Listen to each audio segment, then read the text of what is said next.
In a day where we had some big heavy hitter matchups, Arizona takes care of business against Denver, winning the game 103 to 73. I was wrong. Arizona did score 100 points in this game.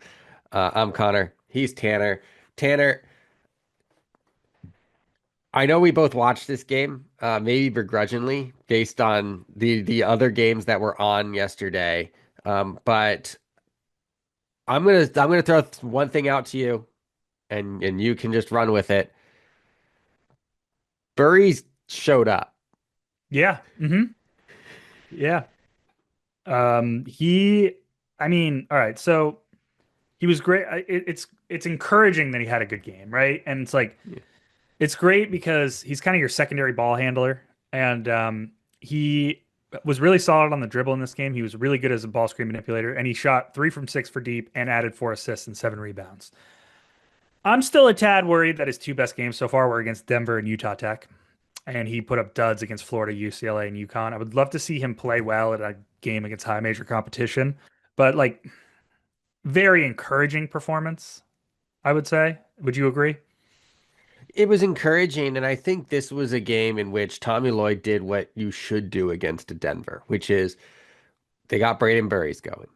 Hmm. They got Karchenkov going. They got Aristide going. Like they got the guys who aren't necessarily their primary scorers going in a game where they could win without their primary scorers being the focal point of the offense. Koa Pete got his. He had 12 points on 10 shots. Uh, but Krivas only played 17 minutes. Jaden Bradley only played 18 minutes. You saw a lot more of the bench play minutes, and you saw the key bench pieces play more minutes in this game. And I think that was the smart thing to do because look, they won by 30 playing this way. They could have won by 40 or 50 maybe if Jaden Bradley and Koa Pete and Krivas had played more than 18, 17, and 21 minutes in this game. Um, but at the end of the day, I think this benefits them in the long run in that like maybe this is what gets Braden Berries going, as we Hmm. head deeper into the non-conference and into Big 12 play. Karchenkov looked good. Um, they got 17 points from Aristide and 12 points from Awaka off the bench. Like it's hard to be like, oh, this is a really good sign when you beat a 2-4 or 2-3 at the time Denver team that you should beat by 30. But at the same time, I do think that getting specific guys going, if there's any takeaway from this game, it's that can they get that to continue as Arizona moves forward through the non-conference? Norfolk State, they should be able to do it, but then it's like Auburn, Alabama, bang Yeah. bang. Yeah. I mean, offensively for Arizona, everything that we said was going to happen pretty much did happen. I mean, Denver was what they were totally outsized, totally out athlete. Arizona ran 22 post up sets, scored 26 points, 33 points on 24 ball screens too. Got out in transition just enough, shot over 65% from inside the arc, won the rebounding battle 50 to 29. Like now, I do want to give some flowers to Denver. After a slow start, they got it together. My guy Carson Johnson, he dropped 18 on 7 for 13 shooting. He was excellent, I thought, in one-on-one isolation attack. I mean, the whole team shot 9 for 24 from three, 38%. 73 points is respectable, and they were excellent on those dribble handoff sets, I thought. The good news for Arizona, and something I thought I was pointed out in the preview, I was a little worried about their ball screen coverage. Thought it was shaky. Denver ran 37 ball screens. They scored just 17 points. It's 0.46 points per possession. This is a very methodical, precise ball screen offense that um, Carson Johnson and Tim Bergstray run, and Arizona shut them down. And hopefully that trend also continues in their upcoming game against Auburn and Alabama, especially because we just saw Tahad Pettiford rip apart Oregon in ball screens last night, and Alabama with Philon and Holloway and the other guards could do that too. So that's something I'll definitely be watching out for as we, build through the non-conference. Yeah, no, absolutely. I mean, we just saw he didn't, I wouldn't say he ripped them apart on ball screens, but we did see Philon utilizing those ball screens against Mhm. Gonzaga um, to varying levels of success, mostly successful. But No, I mean they shut down Jeremiah Burke. Yeah. Arizona did, which was great. Obviously there was a an assist to turnover ratio from Denver that was under one. Um, Yeah. I'm not gonna like the threes are such a non-sticky stat that Yes. like Yeah. I'm not gonna knock them for it. On Denver's side, you got 7 steals against one of the top offenses in the country. You It was against the bench mostly, but like Arizona's bench is still Good. top 50, top Yeah. 40. Like you only lost the second half by two. Yeah. Um, like good signs. Look, these mid majors when they schedule these really tough schedules in the non-conference, like they're expecting to come out of them with like a bit of a bad record. Denver, you would have loved to win that game against UTSA, but I think outside of that, it's like on the road against Seattle. Seattle's a good team, good home environment for what they are. On the road against Washington, you won 2 other road games in Montana State and Colorado State, and then you're on the road against Arizona. Like that's a tough schedule.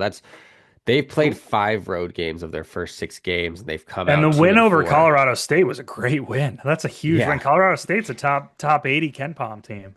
No, Like, yeah. absolutely, So absolutely, and I think you then look at like the remainder of their schedule coming down, and there's a couple more. I think they play at Wyoming, at Idaho State, and at Northern Colorado.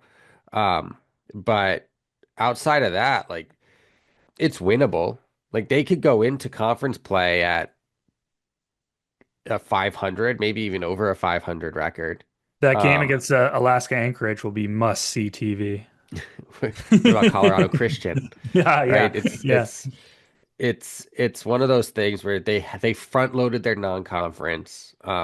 They've got, I believe, 3 games against non-D1 opponents coming up to really get them back into the flow. And then the other 4 games are it's two home games and then 3 road games. But like the road games are Wyoming, who hasn't looked tremendous, Idaho State and Northern Colorado. So like I think the easier of the road games on their schedule. Um, so for Denver, it's just a matter of just kind of weathering the storm, right? Yep. You weathered the first half. You were competitive with a top 10 bench in the country in the second half. Um, and and I just think, it's going to set them up well for Summit League play, uh, because they've had these battles and they've shown the fight in these battles. And um, even though they've lost a lot of them, like they were -9 in the first half against Washington. They were only -5 in the second half. It was a little bit wider. I think Seattle pulled away a little bit more in the second half, but it was still it was close both ways. Uh, UTSA, they won the second half. Like this is a team that if you look at their first half or second half splits, it's crazy. But it just shows you that even in the games where they are outmatched, they're coming back with fight. And when they take that to a South Dakota State or a North Dakota State or an I don't know, an Omaha or something like in the middle of February, they go down. Like you can't count them out Yep. because they've had these fights against Arizona. Yep. It's a good call. Denver will be fun to watch in conference play. So will Arizona. Really excited for those games against Auburn and Alabama. We'll see if Burries can keep it up. We'll see if Ivan, I'm not even worried about him at this point. He's been so consistent, so solid on the wing. And we'll see if that ball screen coverage defense comes together. You're muted. I think it will. The I think Auburn will be a good test. I think Auburn is the one that I'm almost less concerned about because I do think Todd Pettiford can kind of slice them up in ball screen coverage if they're not on their game, but I don't really think the rest of the matchups favor Auburn. Like it's like it's one of those things where Alabama, if Wrightsell is healthy and if they can get a good Aiden Holloway game, like not being clean on ball screen coverage, defending LeBaron Philon just opens up so much for Alabama. Where I think with Auburn, it's like if Todd Pettiford's on his game, Auburn is really good. And if the Todd Pettiford plays like he did against what was it, Houston, he didn't really play that well. Like it's a lot tougher for Auburn to win. Yep. Um, Going to be a great game regardless, and it's not like one you can overlook. But I do think that when it ramps up, I like the fact that Auburn comes before Alabama rather than the other way around. Yeah, they also get Auburn at home, and they have to go Yeah, to it's a neutral site game, but it's in Alabama yeah, to yeah. play Alabama. So, it final question for you. 1 out of 10 chance. What are the what would you put it at that Arizona enters Big 12 play undefeated? Oh gosh, what's their schedule?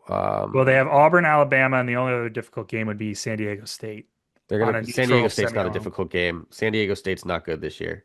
I mean, they're good, but they're not Mm, as good as as we expected them to be. I mean, like they've in every big matchup, they've looked bad. yeah, I guess. But still, they grind you down, and Brian Dusher's They like do, game but planning it's is a so home good. game, so it's not in Viejas. It's So are you like saying that it's a high? Is it a high chance that Arizona enters Big 12 play undefeated? I would say if you were to even consider the Alabama game, which I don't think it is, but if you were to consider the Alabama game 50-50, I'd put it at like an 8 out of 10 that they go undefeated. I think it's probably more close to a 9 out of 10 that they go Mm. undefeated. Just because like they're Norfolk, Abilene, San Diego State, Bethune, like I'm not worried. South Dakota State, I'm not worried about. It's the two games in the middle of that against Auburn and Alabama. I'm not really that worried about Auburn if I'm an Arizona fan, I'm not that worried about Auburn. Yeah. I think it comes down to that Alabama game, and Alabama's been hot and cold. Like it really just depends on what they get from three. Obviously they didn't get the 3-point shots against Gonzaga. They were really good against Illinois by their standards this season, which is 36% from three. They scored a ton against St. John's, but they didn't make a bunch of threes. But I don't know if St. John's defense is like as good as last year's. Um, and then they got outscored and outplayed by Purdue. Uh, I think Arizona wins that game, but I'm gonna couch my expectations and say if you were to give 1 through 10, how likely are they? It's probably like an 8.5, 9 that they're undefeated by Big 12 play. I'll go with a 7. I think that Alabama game will be tough. Be really Yeah. tough. But they've won tough games. So Yeah, they're a really good team. I think they're my favorite team in the nation right now. I think they're awesome to watch. yeah. Well, that'll do it from us. I'm Connor. He's Tanner with Sleepers Media. Make sure you tune in throughout the season. There will be plenty of Arizona games to recap that are much more exciting than this game was. Uh, but this Arizona team is good. Like there are 4 teams in the country right now that you can say are the best team in the country, and Arizona is squarely in that mix. And of those 4 teams, it has the best resume. So um, I'm just excited. I'm excited about this Arizona team.